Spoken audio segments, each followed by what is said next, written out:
5 सितंबर को पंचायत होने जा रही है।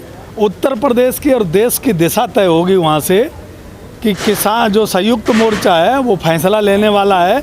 क्या फैसला लेगा किसानों के हक में, एक एक किसान उस फैसले का पालन करेगा और देश की दिशा और दशा बदल जाएगी 5 तारीख से। क्योंकि भारतीय जनता पार्टी ने किसानों के साथ धोखा किया, अन्याय किया, अत्याचार किया, अंधेरे में हमारी कानून बना के ज़मीनें लूटी जा रही हैं। किसान अब किसान को 9 महीने 10वां महीना चल रहा है, किसान डिसीजन लेगा और वो क्या डिसीजन होगा ये कल 5 तारीख को तय होगा। क्या यूपी चुनाव को लेकर कुछ बातें होंगी? नहीं, चुनाव को लेकर कोई चर्चा नहीं होगी, पर यह चर्चा जरूर होगी कि उत्तर प्रदेश के अंदर जो चुनाव आ रहा है 5 राज्यों के अंदर, अब किसान को क्या करना है।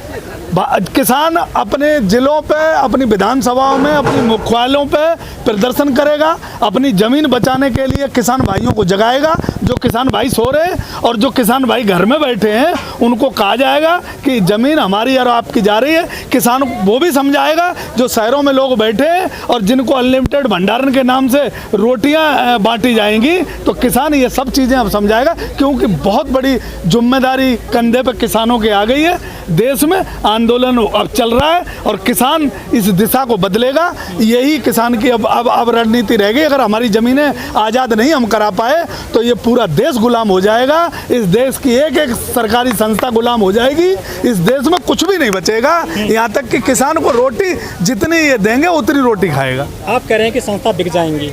किसान पिछले 9 महीने से आंदोलन कर रहा है लगातार, लेकिन मोदी सरकार ने सार्वजनिक क्षेत्र की बहुत सारी कंपनियां बेच दी हैं। तो किसान तो अभी बैठा है ना। किसान यही तो अगला दाव चलने जा रहा है। 9 महीने से किसान बैठा है, अपनी जमीन बचाई ना।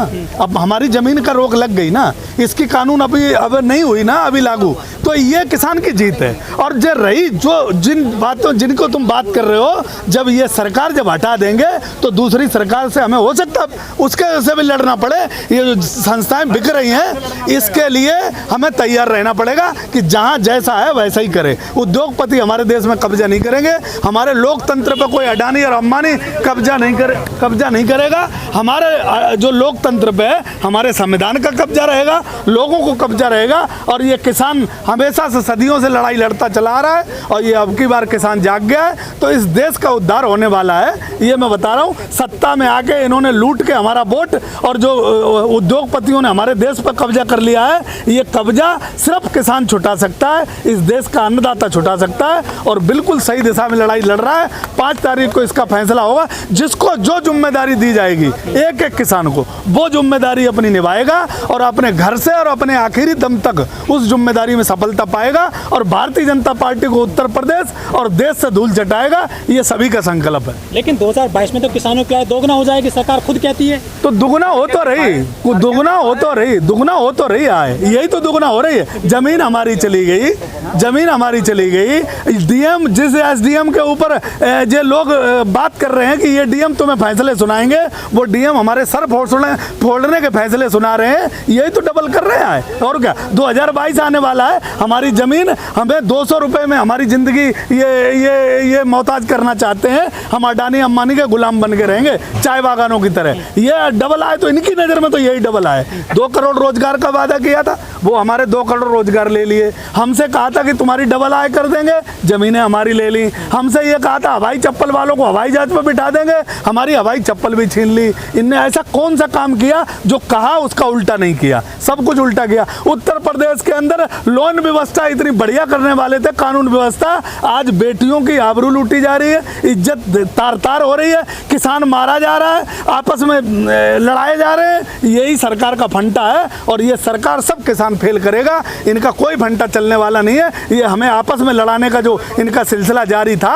वो उत्तर प्रदेश का किसान अब बैठ गया है। भाईचारा एकदम कायम रखेगा, संविधान को मान के चलेगा और इस राष्ट्र को बना के रहेगा। जो मोदी जी ने और योगी जी ने उत्तर प्रदेश का विनाश कर दिया है, इसे अगर कहीं बूटी देगा तो किसान देगा और दोबारा उस राष्ट्र को खुशहाल करेगा। सारी संस्थाएं आज़ाद करवाएंगे, ये सभी किसानों का वादा है। आपने जो है गैस सिलेंडर लेकर भी बड़ा प्रदर्शन किया था इस हाईवे पर, लेकिन आज गैस सिलेंडर 1000 रुपये का हो गया है। मैं यही तो लोगों को जगा रहा हूँ। मैं कह रहा हूँ ना, सरकार अपनी आबरू अपनी इज्जत बचाने में लगी है। किसान का अभी टारगेट यही है। सिलेंडर को लेके मैं उन लोगों को भी जगा रहा हूँ जो लोग सो रहे हैं, जो राष्ट्रभक्ति में लीन है, मोदी जी की खामो खाई के गुणगान कर रहे हैं। सिलेंडर वो भी जलाते हैं, उनका भी फर्ज बनता है, उन्हें भी आईना दिखाया जाता है समय समय पे कि भैया ये गैस तुम्हें दी गई थी और सब्सिडी दी गई थी वो सब्सिडी छीन ली गई है और सिलेंडर तुम्हें डबल 70 साल में जितना कांग्रेस ने 400 रुपए का किया था, इन 1000 रुपए का कर दिया है। जो 70 साल में नहीं हुआ वो मोदी जी हमें करके दे रहे हैं। यही हम सबको बताने की कोशिश कर रहे हैं और यही किसान कह रहा है कि जो 70 साल में हमें जो नहीं मिला था वो हमें मोदी जी ने दिया। पेट्रोल जब 50 रुपए 40 रुपए लीटर होती थी तो ये नंगा नाच करते थे। आज पेट्रोल 110 से पार है, डीजल 100 रुपए पार है। तो आज इनका क्या स्थिति है? ये कहते हैं सब राष्ट्रभक्ति में। हमें ऐसा राष्ट्रभक्त नहीं चाहिए, हमें अपनी धरती माता चाहिए। 2014 से पहले बाबा रामदेव ने कहा था कि आप बीजेपी को वोट दीजिए, आपको पेट्रोल सस्ता मिलेगा, 35 रुपये लीटर मिलेगा डीजल और 50 एक मिल जाएगा आपको पेट्रोल, सस्ती हो जाएंगी सारी चीज़ें। लेकिन रामदेव अब कहीं नज़र नहीं आते, ना अन्ना हजारे भी सोए पड़े हैं। मैं आपको कह रहा हूँ कि भारतीय जनता पार्टी जितने फर्जी राष्ट्रभक्त हैं, बाबा रामदेव सहित है, जितने फर्जी राष्ट्रभक्त हैं, कुछ को तो अकल आ गई, कुछ को किसानों ने सिखा दी और बाकी बची है 5 तारीख का जो फैसला होगा उसमें हम सिखा देंगे जो फर्जी राष्ट्रभक्त हैं। बाबा रामदेव भी फर्जी राष्ट्रभक्त बना था, जो 35 रुपए में डीजल बांट रहा था, पेट्रोल बांट रहा था, वो भी फर्जी राष्ट्रभक्त था। किसानों ने उसे अकल सिखा दी है, उसे समझ गया है और नहीं समझेगा तो किसान समझा देगा। इसलिए मैं कह रहा हूँ फर्जी राष्ट्रभक्त जो थे वो सब हमें बांट रहे थे। हमें कुछ नहीं चाहिए, हमें हमारी ज़मीन आज़ाद चाहिए। जैसा हमारा देश है, उद्योगपति यहाँ राज्य नहीं करेगा इस देश में। ये हमारी ज़मीनें उद्योगपति को नहीं दी जाएंगी। हम जैसे कर सकते करेंगे। हमें बिजली महंगी दी जा रही है, उस पर चर्चा करो।